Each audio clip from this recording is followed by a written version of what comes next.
আসসালামু আলাইকুম। বাংলাদেশের প্রতিটি নাগরিককে জানাই আন্তরিক শুভেচ্ছা ও অভিনন্দন, এবং আরও জানাই আমার ধামরাই থানাবাসীকে নির্বাচন উপলক্ষে সকলকে জানাই আন্তরিক শুভেচ্ছা।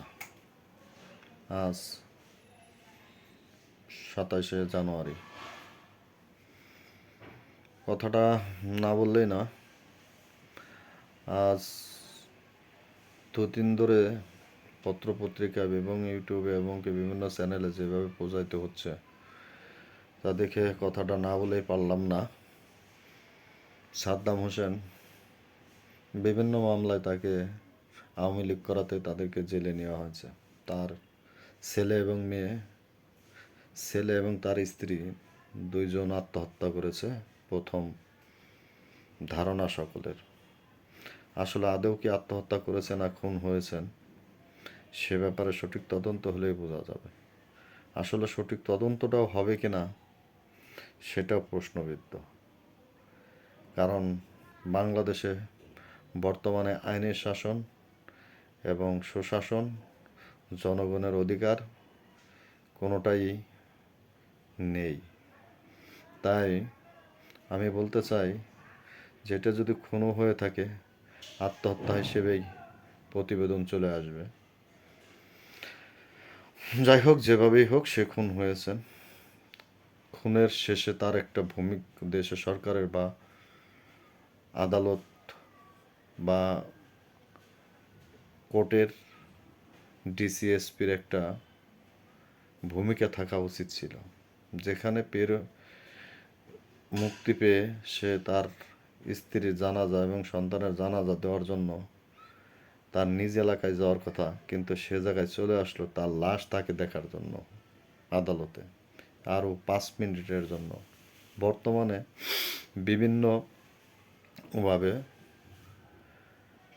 যে সকল লোক যারা ডিসিএসপি বিভিন্নভাবে পাশ কাটিয়ে নিচ্ছে যে আমি আবেদন পাইনি, আবেদন অমুক জায়গায় করা হয়েছে, সবই মানলাম। কিন্তু তাহলে তার লাশ যখন জেলের ভিতরে এনে তাকে 5 মিনিটের জন্য দেখানো হলো, তখনও কেন সরকারের টনক নড়ল না, আইনমন্ত্রী কেন টনক নড়ল না, এবং কোনো আমাদের যে আইনমন্ত্রী আছে, স্বরাষ্ট্রমন্ত্রী আছে, তারা তাহলে কি ভূমিকা রাখলেন? তাকে সাংবাদিকরা এ ব্যাপারে প্রশ্ন করা হলে সে শুধু বললেন যে আমি কৃষি নিয়ে কথা বলবো, এ ব্যাপারে কোনো কথা বলবো না। সে তো বর্তমানে তখন কৃষি মন্ত্রণালয়ের অফিসে বসা ছিলেন। তাহলে সে কৃষি মন্ত্রণালয় থেকে স্বরাষ্ট্র মন্ত্রণালয়ের আন্ডারে কথা বলতে পারবেন না, তাহলে আবার স্বরাষ্ট্র মন্ত্রণালয়ের আন্ডারে থেকে কৃষি মন্ত্রণালয়ের আন্ডারে কোনো কথা বলবেন না? আসলে কি এটা তার পাশ কাটানো বা কোনো কথা না বললেই তার হয়তো ক্ষমতা থাকবে না, পদত্যাগ করতে হবে, এই জন্য তার ভয়তেই তিনি কোনো কথা বলছেন না? কিছুদিন আগে আমি দেখেছিলাম যে ছাত্ররা যখন নাকি তার উপরে পদত্যাগের দাবি টানছিলেন, স্বরাষ্ট্র প্রতিমন্ত্রী তিনি কান্না জড়িত অবস্থায় দাঁড়িয়েছিলেন। আপনারা দেখেছেন যে আসলে এই দেশের আইন প্রশাসন সকল কিছু রাজনীতির ধারাবাহিকতায় চলে। রাজনীতির বাতাস যেদিকে বয় সেদিকেই আইনগুলো প্রবাহিত হয়। আমি বলবো, এদেশের আইন কার নির্দেশে চলে? অবশ্যই প্রধান উপদেষ্টার নির্দেশে। প্রধান উপদেষ্টাও জানেন, সাথে সাথে তার কাছে খবর চলে গেছেন যে এই ধরনের একটা ব্যক্তি আওয়ামী লীগের, তার সন্তান এবং স্ত্রী মারা গেছেন। খবর তো না পাওয়ার কোনো কারণ নাই, কিন্তু তাকে কোনোভাবেই মুক্তি দেওয়া হলো না, তার জানাজা পড়তে দেওয়া হলো না। এই যে অমানবিক, এবং এইবারকার শ্রেষ্ঠ নির্বাচন হবে আওয়ামী লীগকে বাহিরে রেখে নির্বাচন করতে চাচ্ছে ইউনূস, এটাই কি আসলে শ্রেষ্ঠ নির্বাচন? আসলে রাজনীতিক মানেই কি মানুষকে মেরে ফেলায় দেওয়া? রাজনীতিক মানেই কি মানুষকে জেলে ঢুকানো? রাজনীতি করলেই কি তাদেরকে দেশ ছাড়া করতে হবে? আমি বলবো শেষ কথাটুকু, যে ইউনূস কি এই ক্ষমতা ছাড়ার পর, হস্তান্তর পর তিনি দেশে থাকবেন না দেশের বাইরে চলে যাবেন? এই দেশটাকে রাজনীতিবিদরা, যাদের টাকা হয়, তারা শুধু এই দেশটাকে ট্রানজিট হিসেবে ব্যবহার করে। তারা আসেন কিছুদিনের জন্য উড়ন্ত পাখি হিসেবে, যেমন বিভিন্ন দেশ থেকে পাখি আসে শীতকাল হলে আমাদের দেশে বিভিন্ন আদার আহরণ করার জন্য, এবং অতিথি পাখির মতো কিছু অতিথি খাবার খেয়ে তারা আবার চলে যান। তেমনি বিদেশি যারা রাজনীতি করে, বিদেশ থেকে বাংলাদেশে এসে যারা রাজনীতি করে, তারা আসেন কিছু টাকা কামানোর জন্য, আত্মসাৎ করার জন্য। মোটামুটি ভালো একটা অ্যামাউন্ট হয়ে যাওয়ার পর তারা দ্রুত দেশ ত্যাগ করেন। আমার ধারণা যে এই দেশের যারা দ্বৈত নাগরিক বিদেশে রাজনীতি করেন, তাদের কাউকে এই বাংলাদেশের রাজনীতিতে করা সম্পূর্ণ নিষেধ করে দেওয়া উচিত।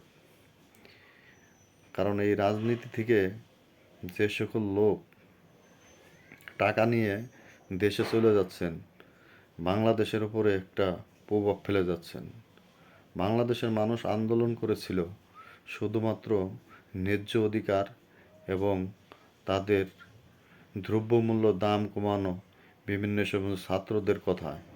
কিন্তু আজকে দেখা যাচ্ছে ছাত্ররাই কোটি কোটি টাকার মালিক হয়ে তারা বিভিন্ন গাড়ি বাড়ি করে আজকে ঘুরে বেড়াচ্ছে। রাজনীতিতে আবার এমপি হওয়ার জন্য পাগল হয়ে গেছে। আপনারা দেখেন জনগণ, আমরা যারা সাধারণ জনগণ আছি, তারা শুধু চাই যে যে আজকে যারা টুপি পরে বিভিন্ন জায়গায় এই ভ্যাস ধরেছে, তাদের মিষ্টি কথায় আপনারা বলে তাদেরকে ভোট দিবেন। কিছুদিন টাকা হবে, টাকা পেয়ে তারা বিদেশ চলে যাবেন। আমাদের কপালে যা ছিল তাই। এই আন্দোলনের নামে দেশটাকে ধ্বংস করে দেওয়া হয়েছে। এবং আমি তারেক জিয়াকে বলবো, আপনি দেশের আসছেন রাজনীতি করার জন্য, প্রথম যদি পারেন তাহলে দুর্নীতি বন্ধ করেন। আজ আমি 2 মাস আগে সাভার পল্লী বিদ্যুতে, আমারই এক বন্ধু পল্লী বিদ্যুতের দরখাস্ত করছেন 3টা মিটার লাগবে তার। পরবর্তীতে জানলো যে তার পল্লী বিদ্যুতে কোনো মিটার নাই। কিন্তু পল্লী বিদ্যুতের একটা ব্যক্তি 15,000 টাকা ঘুষ নেওয়ার পর 2 দিনের ভিতরে তার বাসায় মিটার লাগানো হয়। এই দেশের দুর্নীতি, এই দেশের জন্যই কি মানুষ আন্দোলন করছিল?